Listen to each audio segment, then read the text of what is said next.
So I had a really good analogy that I made impromptu in the last video at the end. If you saw that video, you would remember it. It's a pretty cool idea.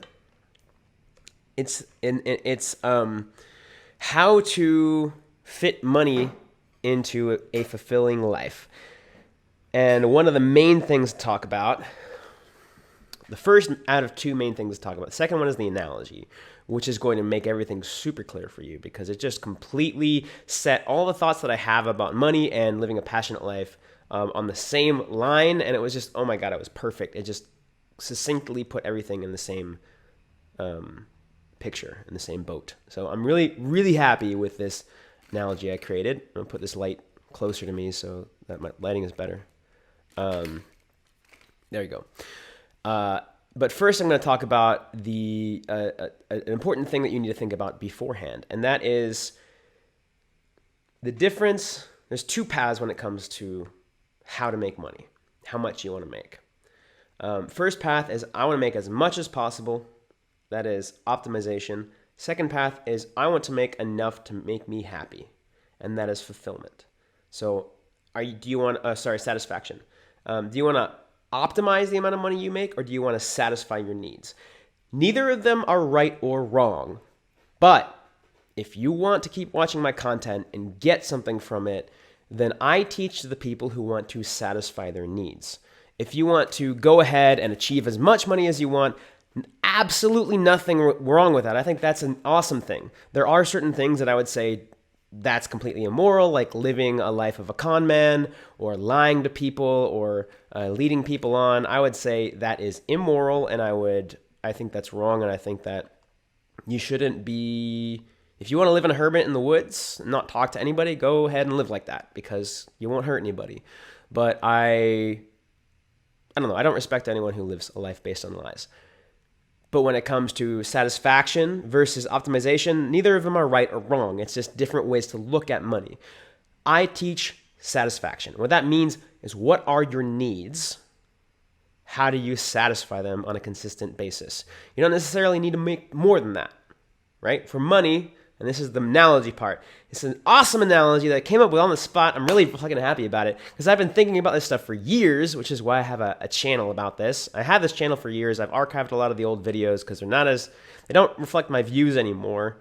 So I've archived some of them. But as you guys know, I've been doing a 365 project, and this is video 200 something. I don't know. It's on the thing. It's pretty far in. So this video goes further into my thinking about this, and I'm really happy because this analogy just puts everything together. It's really fucking exciting. So it is this. Imagine you hear about this store. Let's move the lighting and make it more dramatic. Imagine you hear about this store, and you hear the store called Lifestyles Unlimited. You go into the store and you see that they have a VR headset, and they have booths. And you go into the booth, one of the booths, you put on the VR headset, and immediately you hear a voice, and the voice says, "Imagine your perfect life." And it has this thought mind reading technology that goes deep into your mind and figures out exactly what you want. And it creates a couple of options for you, and you can flip. It's automatic. I mean, the gestures, the interface is super simple. It's like Minority Report. You can just swipe your hand. It's kind of obvious what you need to do to navigate the system. And the first thing that comes up is this idea, this lifestyle that you hear and you see through this VR headset. And it shows you in this beach house. This beach house, it's fucking gorgeous. And it's in San Diego. It's in San Diego, and you have the gorgeous woman in bed next to you. And you wake up, and she's like, "Hey, honey." And you're like, "Oh my God, this is awesome." And you go downstairs, and right in the backyard, there's your own private beach backyard. And you can go there, and you can surf whenever you want, play in the waves. And it's amazing.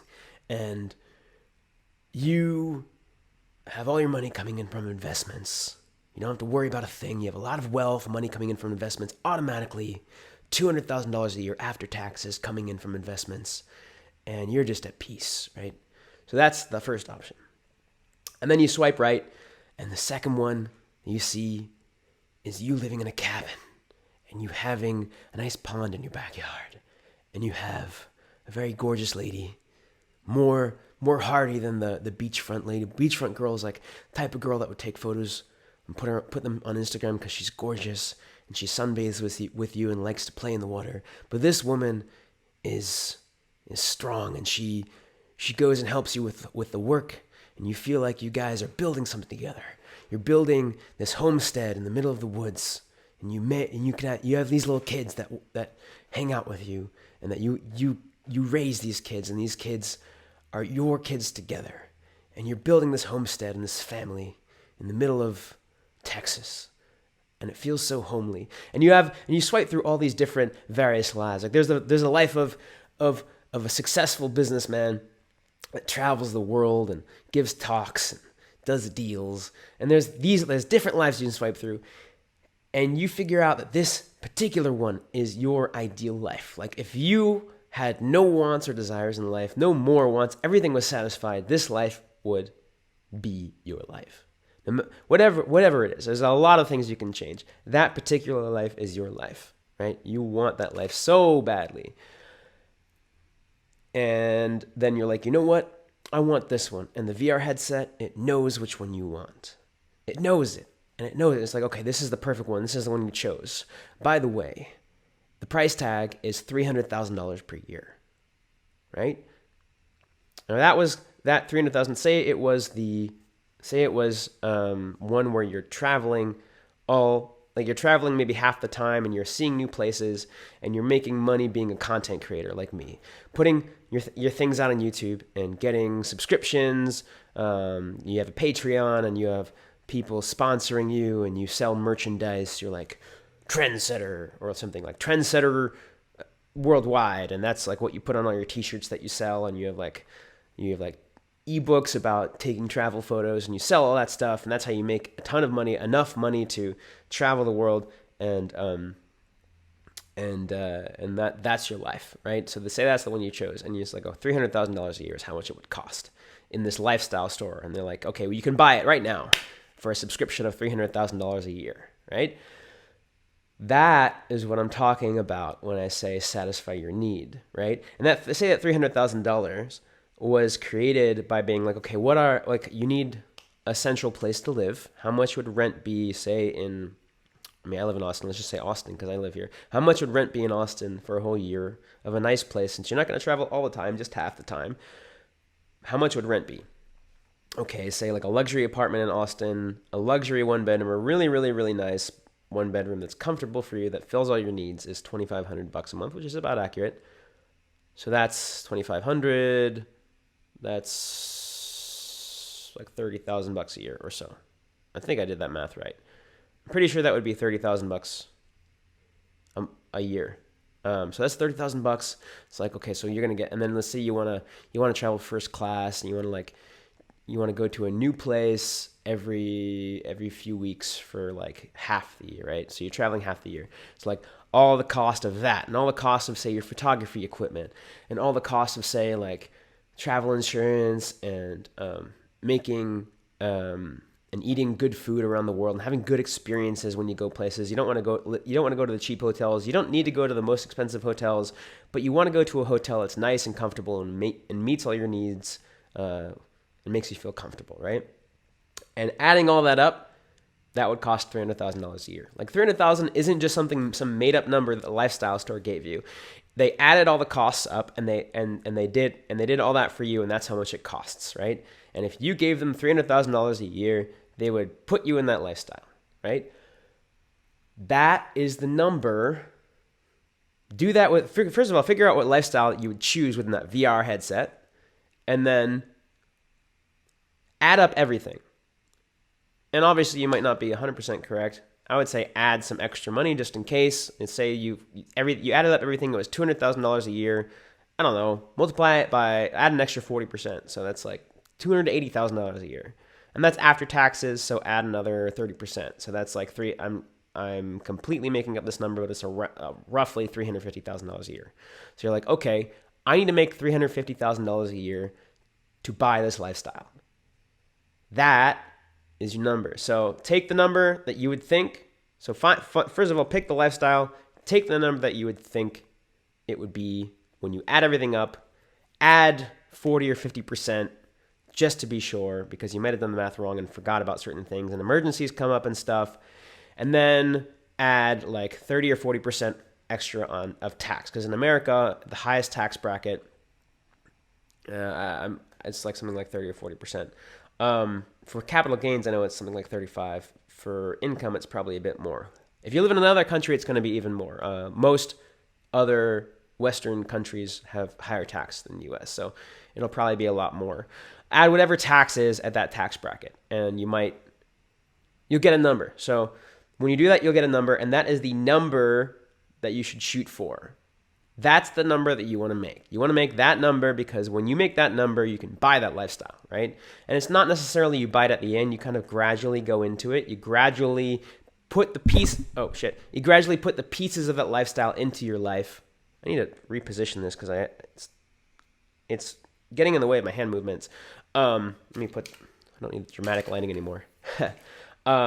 You gradually buy the pieces of that lifestyle into your life. It's not like a 0 to 100. It's like a gradual movement in that direction.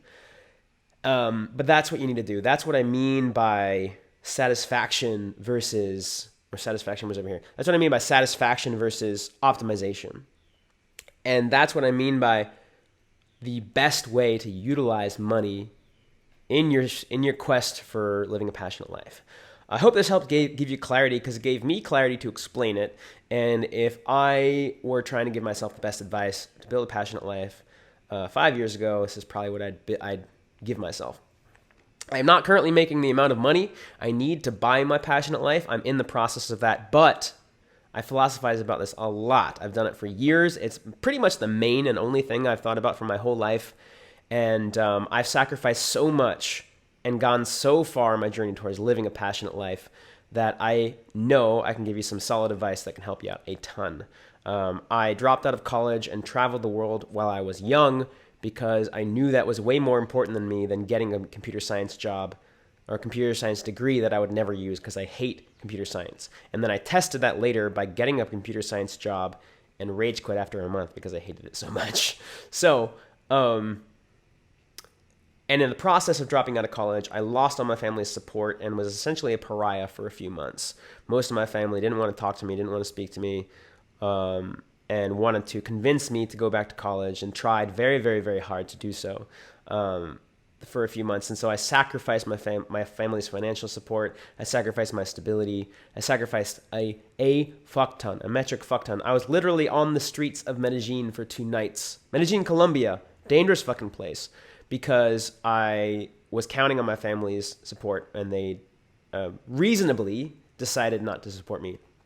So I've sacrificed a lot for it, and I have done a lot to create a passionate life. So I guarantee you that you can learn from me. Wishing you the best. I hope this helped you. And until next time, subscribe if you want to. And also, I know I'm letting this outro go on for so long, but I keep thinking I have more things to say because this is impromptu. I'm a photographer, and that is one of the ways I am buying my ideal life. And I do weddings and events and concerts either here in Austin or other places. Feel free to talk to me. Even if you're in Chicago or some other country, we can make it work. Go ahead and click the link in the description below, my link tree, if you want that. So cheers, goodbye.